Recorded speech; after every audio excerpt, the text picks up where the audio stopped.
Hello and welcome to the Five Stones podcast. We are back today. Quick interview. We are going to do part two of what we were talking about last week. But with me are my fellow co-hosts. Once again, we are separated by distance to help do this. I am in the basement of my compound in my deserted island. And you gentlemen appear to be in the same exact locations that you were last time. Yes. Yeah, pretty much. Undisclosed. So welcome back. If you caught part two, if you didn't, you might want to go back and watch part one. And you can do that by clicking on the subscribe button and the bell button so that you'll get notifications that we have a new podcast out. So last time we were talking about the economy, and we quoted several quotes from U-Haul and FedEx talking about how all their numbers are showing some downtick in the consumer spending. So we thought we'd finish up with that if you were listening and intrigued. And I know that Colin has told us that he has got some uplifting news that he wanted to share with us. So Colin? Yeah, this is wonderful. We were getting in a descent of happiness in the last podcast, and I had more bad news to add, and we. Oh, did I get that wrong? I thought you said uplifting. No, it is not uplifting. Well, I just I love history and I listen to it all the time. The last time that we had nullification of laws and candidate for president being removed from the ballot was right before the Civil War. That's a little scary. And we have nullification of border laws right now, nullification of other laws, and we have candidates being removed from ballots in the name of saving democracy, right? Yeah. Didn't work out well then. We're going to remove the democratic process from a couple of states. So I'm going to add to that one last thing. While that is a very downturning statistic, I'm going to say that stat is a lot of like what I hear when you hear baseball stats, when they go, well, this pitcher hasn't pitched a shutout when he's at night in southern border facing left. Yeah, it's a good statistic. Does it really apply? I think, I'm the number one leading real estate agent if you only deal with any brokerages south of Main Street in Greenwood and north of Smith Valley. When the broker's name is Raymond. Yeah, we can make things sound good. So I hope, Colin, that statistic does not play out again. I agree. I just found it interesting. I like history, and this is something that doesn't happen all that often. Yeah, so it's going to be an interesting year. I actually am up. I am excited about this year. I think it's 2024 is going to be a good year for our businesses, and I am excited. Well, that leads me to, during our last session, I said that there were two things that scared me. I actually am scared by the potential of a real estate boom because I think we're going to have a little bit of one, but it's going to be for reasons that are not necessarily good. We've already discussed that we think that commercial real estate is going to get smacked in the chops, and they already are. But I think we are going to start getting to that point where things are costing so much that people are going to start moving and selling their houses, not because they are moving up, but because they can't afford that anymore and they're getting out. And I think that is going to drive real estate. I mean, I think that's where we're going to start. It may not be in the first quarter, may not be even in the first half, but I think people are going to get to the point where if they did have reserves, they had some other things, they may have to start thinking about what can we do to condense down, and that's going to start the cycle again. If that is truly true, that brings up two things immediately in my mind. One, if that's the boom you're looking for, that's not going to happen in Indiana because people aren't going to be moving out of Indiana. I agree. We use the U-Haul stats about the two states that they were moving out of. So there's going to be moving into Indiana and not so much out of. The second part of that is that's going to, if they're moving because they can't afford where they're at, that means they're going to want to move to something lower. And really, the only way that's going to happen is for house values to decrease, because Colin and I were talking the other day that there are no more $130,000 houses. You know, the idea or the concept of $150,000 house, even in Indiana, is not a concept you see unless it's down in the war zone somewhere where nobody wants to be. And that's why inner cities like Detroit are vacant. And Indianapolis has a huge amount of vacancy, vacant homes down in the Center Township district. So if we do see that boom, I don't know if it's necessarily going to be a good thing if the boom is based on what you're claiming. And I agree. And we've always talked about real estate being a lagging indicator. Midwest itself is like a double lag. Everything happens on the coast and it eventually filters itself in. So we're going to start to see it, and we obviously are seeing it with those statistics coming out of New York and California. We're going to see it out there, and it's going to start rippling in. And the same thing happened with the property values in the Midwest. You had the coast, property values took off like crazy, and then it filtered into the Midwest. If we start to, the indicator on where that's going, if we look to the coast, if we start to see property values decreasing out there, you're going to start to see it filtered into the Midwest. Because the reality is people aren't making more money. They can't afford more things. So the only way that they're going to be able to afford things is for the natural course of things to happen where prices have to come back down. So I do think things are going to drop a little bit. I think there's going to be an upside for people that are the investor. Yes. I mean, you mentioned this about the commercial real estate. We have been talking about this. The three of us have been calling this since the beginning of 23, that we said at that point, 18 months out, we think commercial real estate is going to be, like, use your term, hitting the chops. Well, that is coming Q2 and Q3 of this year. As a guy that owns several businesses that are housed in strip centers and office buildings, I'm looking forward to the potential that prices are going to go down or values are going to go down in the commercial world. And I'm ready to strike, so to speak. Yeah. You know, we have, the three of us have spent many hours looking at commercial properties, both physically and online. And all we're really needing to do is finding the right one. And I think that's going to be a target rich environment here in about 4 to 6 months. The commercial world's going to be. To make money as an investor, you actually need volatility. So you need prices to go up and down. Otherwise, Yeah. flat and there's no money to be made. Well, we both know, or we all know, that the Oracle of Omaha has sold off a large amount of interest in his companies to the point where he's sold complete companies and now has, Colin, what was the number? $1 billion? $160 billion or $200 billion. He's got a tremendous amount of cash. Because he is guessing the same thing. And I'm not saying he stole that idea from me, but I'm saying that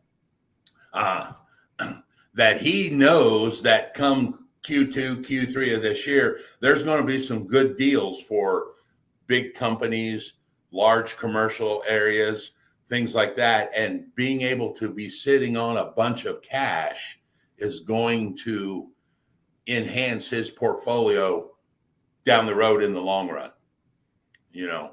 So I think as an investor out there, you guys need to just sit on some cash for a little bit and hang on, because that commercial real estate opportunity is coming for people that have the money, have the investment, and want to do that. And I think a lot of it's going to kind of happen overnight. You're going to see businesses that were open on Friday and then Monday, they're not open.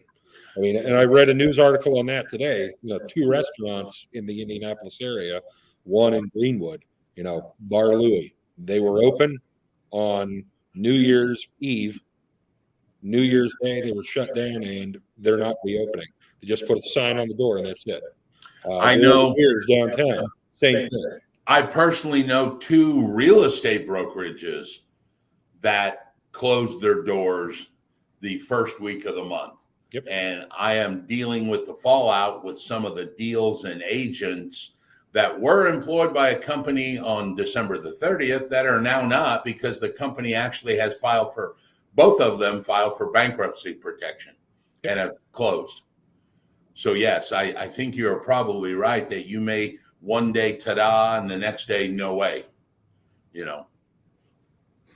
And I think it's important that people realize that that's not always politically. We've spent the last few years, running down, Donald Trump for doing that with some of his businesses so that other businesses can survive.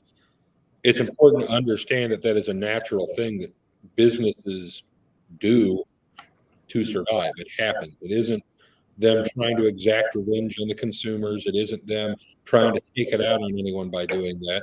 People have to survive. People have to move on. Yeah. So it is stuff that happens in the course of business. So don't take it personally when stuff like that does happen. Well, I know that on the previous episode of this, part 1, I was smoking a New World cigar. I actually still am enjoying the New World cigar. Again, you're a cigar monogamist. It's my go-to cigar. And, it's funny. It's kind of like coffee to some extent. I know Colin and I are big coffee drinkers. You tend to gravitate towards the same coffee. And when you get a new one, you go, oh, this tastes different. Cigars are the same way, believe it or not. I can definitely taste a different cigar the second I light it up. And especially after years of doing it. When you're first smoking cigars, you can tell. Yeah. Like, oh, look, this is a cigar and this is a cigar. You develop that palate over time. The good example is McDonald's coffee. I dislike McDonald's coffee tremendously. Me too. Because it doesn't taste like what I am used to or like. And I guess monogamous is the good word for you to use, Joe, because I'm also a coffee monogamist, believe it or not. And they don't endorse us, by the way. So they should. But I have coined a new phrase for you, though. We were talking about the Oracle of Omaha earlier. Does that make you the know-it-all from Nashville? Yes. Nashville spelled with a silent K, by the way. I'm on LaFleur Dominican again. And I also wanted to ask you, I saw a notification of a pretty cool event in May. Do you want to mention that? Yeah. Real University is having the New Normal Summit. Deals with all of the things that is in the real estate market in the new normal. We're going to be talking about AI. We're going to talk about what's trending that's coming up. We're going to talk about how to counsel clients. And then we are going to cover the ethics that is required by the NAR. So if you're interested in that, go to realuniversity.com and click on the Indiana real estate page, and you will get a pop-up so that you can register for that. And I think if you're in the business, this is something you need to go to, because we are going to be discussing what is in the market now and moving forward, and how you as a practicing professional can get into it. So if you're in the mortgage world, the title world, or real estate brokerage, all 3 of you guys need to attend that. And yes, it is approved for continuing ed credit. So, and it'll be lots of fun because there will be some lively banter, I am sure. Oh yeah, between presenters. And Yes. wine. And it's being held at the Mallow Run Winery. So there is a wine tasting event after the class. Typically the presenter does his wine tasting before the class. That's what makes it so lively. No. Yes. So check that out. Go to realuniversity.com, click on the real estate school, click Indiana, and it'll just pop up and you can see more. You can actually download the preview document, which will give you an idea of what's going to be talked about and how you can participate in that. So thank you for that, Colin. Yeah, it sounds like a fun event. I can't wait. It'll be a fun time. I think it's going to be 250 licensed agents plus. Yeah. 250 plus there. So there will be some live, like Joe said, lively banter between the presenters and the crowd at hand. So I like hearing what the people in the field have to say about the current events. And I like hearing when the presenter tells them they're wrong. That's not always the case. No, it's not. It's just fun. It's always a good time. It just, there's a lot of riffing off of topics that come up. I mean, there is a very loose agenda to the day. And if a topic comes up that is important enough that everyone is interested in, the shift to that topic occurs and it becomes very topical and very important. I will say that the presenter has known to stray away from the given outline if, like you were saying, there is a topic that seems to be a majority consent within the group. The presenter is monogamous to cigars, just not the topics. Just not the topic at hand. Well, I will tell you, one of my styles that I've always adapted was not necessarily to be just a talking head, was to try and educate the practicing professional so that if there are actual questions that seem to be prevalent amongst many of them, that's what we really need to cover, 100% agree. So you can get basic continuing education anywhere. This is about the experience and about working together as a group and actually learning something as a group, as opposed to just counting. That sounds so much better than logging on and watching an online thing to me personally. Yeah. Being in the room with people actually engaging and I through COVID, I grew to miss the social aspect of professionals. As we sit here and do this as if we're in COVID. Yeah. Well, no, I agree. I think it's a great place to make some new connections, see some of the other agents in the area that you may not always see. And as transactions have dwindled the last, 18 months or so, it's kind of nice to see who else is out there doing things and talking with people. So that's a good point. So, Colin, with the interest rates the way they're going, remind us again, what's the average interest rate since we've been tracking it? 7.5% to 8%. So we're actually below that. So I guess that's the part that I want to accentuate here, is that these people that are running around like Chicken Little are failing to understand that throughout history, we are still below the average number for the interest rate on homes. There's more to consider than just the rate, and we're kind of cultured to think, I got to get the lowest rate I can. And well, first off, you can refinance if rates go down. So that's not, you're not married to the mortgage per se. You're married to the house. But consider that maybe you spend $2,000 a year more in interest than you should be or want to, or whatever the feeling. What if you have to pay $40,000 more for the house because it's a competitive market on the $300,000 house that you need to buy? What if you had to pay, a year ago we were paying appraisal gaps and $40,000 over? Would you rather pay $2,000 in interest or $40,000 in a lump sum that, by the way, that equity is gone for a long period of time on a 30-year mortgage? You're not going to build that back. Yeah. So I'd rather buy before prices go up, if you think that's going to happen, and pay a little more rate for a couple of years and then refinance it, and that's gone. And maybe I spent $4,000 extra instead of 40. In our men's Bible study group, we talk about all the time people being sheep. And I think this is a prime example of how the sheep have been trained to just look at, the interest rate's up. That's not the only factor. And we've touched on this before, but Colin's got a great point. I'd much rather pay 2 more interest rate now than overpaid the $40,000 last year that people were doing to try and get the bid. And that's one of Joe's things that he talks about on his podcast all the time. And you can check out his podcast. It's on our feed here. So click the subscribe. But Joe, I believe you had mentioned that to avoid that frenzy that will be coming back, is to buy now. Well, I mean, statistically, Colin, how many people actually do a 30-year mortgage and stay there for 30 years? What?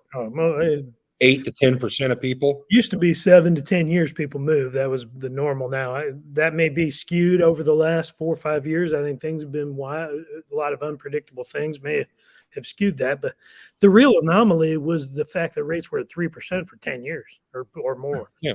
I mean, that's the anomaly. We got used to that being normal, just thinking we can borrow unlimited money at practically no interest.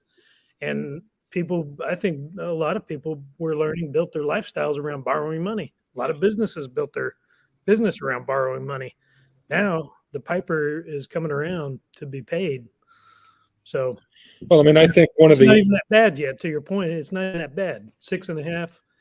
It's not the national average for the last 40 plus years. It's better. We've just come back from incredibly super unreasonably low, more towards average.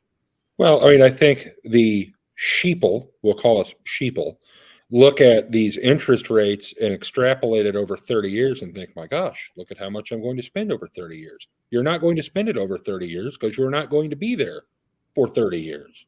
And you're not going to be on the same loan for 30 years, certainly. You're going to at least refi. And then it's the same ones that flip it. Okay, well, I'm going to refi and start over 30 years, 10 years into this loan.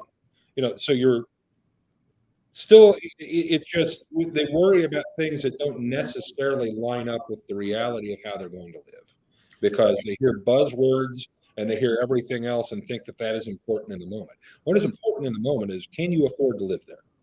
I mean, can you afford it? Can you do what you want to do for your family? If you can do those two things, the rest of it doesn't matter. I mean, how many people walk into a car dealership right now and go, well, this is what I can afford. They don't look at what the interest rate is. They don't look about anything else. They look at what they can afford. And I'm not saying that is the correct way of doing it.